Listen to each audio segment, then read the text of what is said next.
रेहान नसीम साहब, गुज़श्ता रोज़ जब बजट आया नहीं था तो एप्टमा के नुमाइंदे हमारे इस नशरियात में शामिल थे। उनसे हम बात कर रहे थे तो मैंने शायद पिछले चंद बरस के कुछ आदाद शुमार उनके सामने रखे जो वियतनाम से मुतालिक थे, उनकी एक्सपोर्ट्स से मुतालिक थे। तो एप्टमा के जो सदर थे उन्होंने ताज़ा तरीन आदाद शुमार सामने रखे उससे मुतालिक। हमने कुछ शायद 2 बरस पहले की तफसील रखी कि 65 अरब डॉलर की वो एक्सपोर्ट करते हैं वियतनाम। तो उन्होंने कहा 125 अरब डॉलर की तो उनकी टेक्सटाइल की एक्सपोर्ट है वियतनाम की। फैसलाबाद तो एक ज़माने में पाकिस्तान का मैनचेस्टर था, टेक्सटाइल का गढ़ था।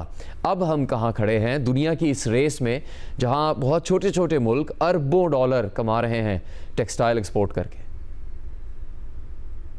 जुनेद भाई, हमारी बदकिस्मती है, मैं समझ बहुत सारे मुल्क जो आज से 20 साल पहले शायद हमारी हाफ एक्सपोर्ट भी नहीं थी, जैसे भी आपने वियतनाम की मिसाल दी, बांग्लादेश की हमारे सामने है, हमारे हमसाया मुल्क है, हमारा दुश्मन मुल्क भी है, वो हमारे बराबर होता था तकरीबन, बहुत ज्यादा फर्क नहीं होता था।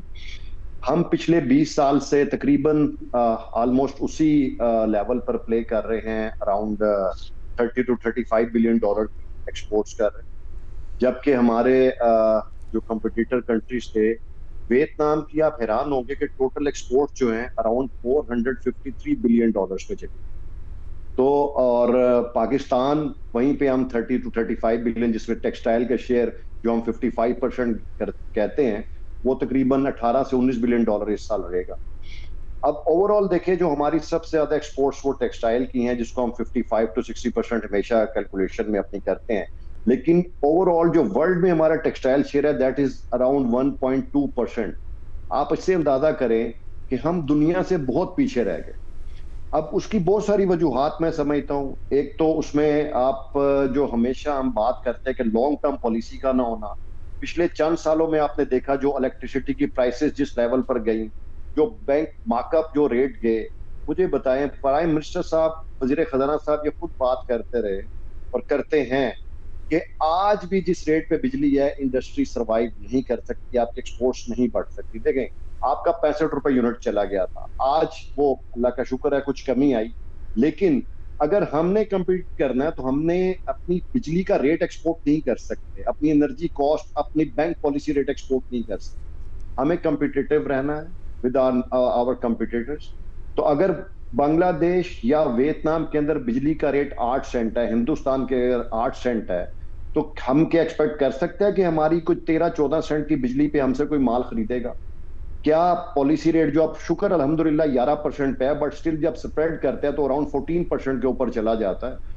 और आज और बाकी जो हमारा मुल्क हैं, जो बांग्लादेश और हिंदुस्तान की खासतौर पर मिसाल दूंगा, वियतनाम चले अब बहुत आगे चला गया, वहां पर 4% है, बांग्लादेश में 6 है, हिंदुस्तान में 5.5% है।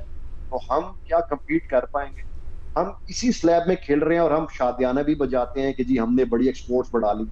आईटी का लेवल देख लें आप, आईटी की हमने कहा कि जी 3 बिलियन की, हिंदुस्तान 400 बिलियन की एक्सपोर्ट करता है सिर्फ आईटी के अंदर। मेरे बच्चों ने भी साबित किया, जब अल्लाह ताला ने पाकिस्तान को पता नसीब फरमाई अपने दुश्मन मुल्क के आगे, तो मेरे बच्चों ने साइबर पे भी उनको डिफीट किया।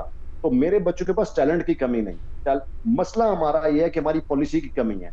आज हमारे आईटी के जो 2 बच्चे हैं, उनको मजबूरन अपना अकाउंट दूसरे मुल्कों में खोलना पड़ा, दूसरे मुल्कों से अपनी आईटी एक्सपोर्ट्स को मूव करना पड़ा, चूंकि उनको गेट वेज नहीं दिए गए। जो उनको पेमेंट भेजनी होती है वो स्टेट बैंक की बहुत सारे रिस्ट्रिक्शंस हैं। इसी तरह टेक्सटाइल की हम बात कर रहे थे, टेक्सटाइल की मेरा फैसलाबाद जो कि जमाने आपने खुद का टेक्सटाइल जिसको मैनचेस्टर कहते थे, मेरे शहर की वो फैक्ट्रियां बंद हो गई जिनका नाम लेते हुए भी मैं घबराता हूं कि वो जो पाकिस्तान की पहचान थे, जिनके ऐड हम बचपन से देखते थे कि आकाश से आया एक तारा प्यारा, इस किस्म के जो बड़ी 5-6 फैक्ट्रियां सिर्फ बंद नहीं हुई सर, स्क्रैप हो गई।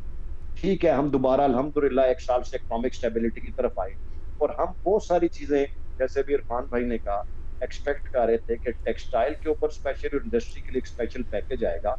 और वज़ीर आज़म साहब ने भी हमें चंद रोज पहले खुशखबरी सुनाई थी कि इंशाल्लाह ताला बिजली के रेट पे एक मैसिव कमी नजर आएगी, और हम एक्सपेक्ट कर रहे थे कि हमें 9 सेंट की बिजली अनाउंस की जाएगी इस बार, हमें एक लॉन्ग टर्म पॉलिसी की बात की जाएगी, बट अनफॉर्चुनेटली ऐसा कल कुछ नहीं हुआ, जिसकी वजह से हम सब सच्ची बात है एक मायूसी का शिकार हुए।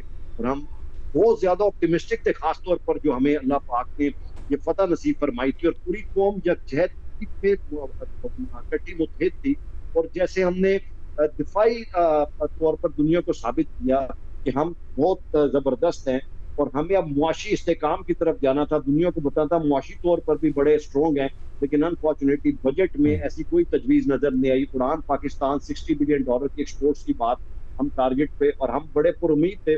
और मैं अक्सर आपके प्रोग्राम्स में जितने भी जियो के लेवल पे हुए बात हुई, मैं हमेशा ये बात करता था कि ये $60 बिलियन अचीव करना 5 साल तो बहुत दूर है, ये तो 2 साल में हम अचीव कर लेंगे अगर हमें गवर्नमेंट कंड्यूसिव एनवायरनमेंट दे। और जिस तरह वजीर खजाना साहब पहली बार हमने हिस्ट्री में देखा था कि उन्होंने खुद विजिट किया फैसलाबाद चैम्बर और बाकी चैम्बर्स को भी, और हमें यकीन दहानी कराई थी कि आपकी तजावीज को ऐड किया जाएगा। बट बदकिस्मती मैं समझता हूँ है कि इंडस्ट्री को बिल्कुल तवज्जो नहीं दी गई। हमारी इंडस्ट्री जो है वो एग्रो बेस्ड है, एग्रीकल्चर के ऊपर आप देख लें पूरी स्पीच में कल कोई ऐसी बात नहीं की गई कि जिससे हम समझें कि आने वाले दिनों में कोई इसके ऊपर कोई ना कोई प्लानिंग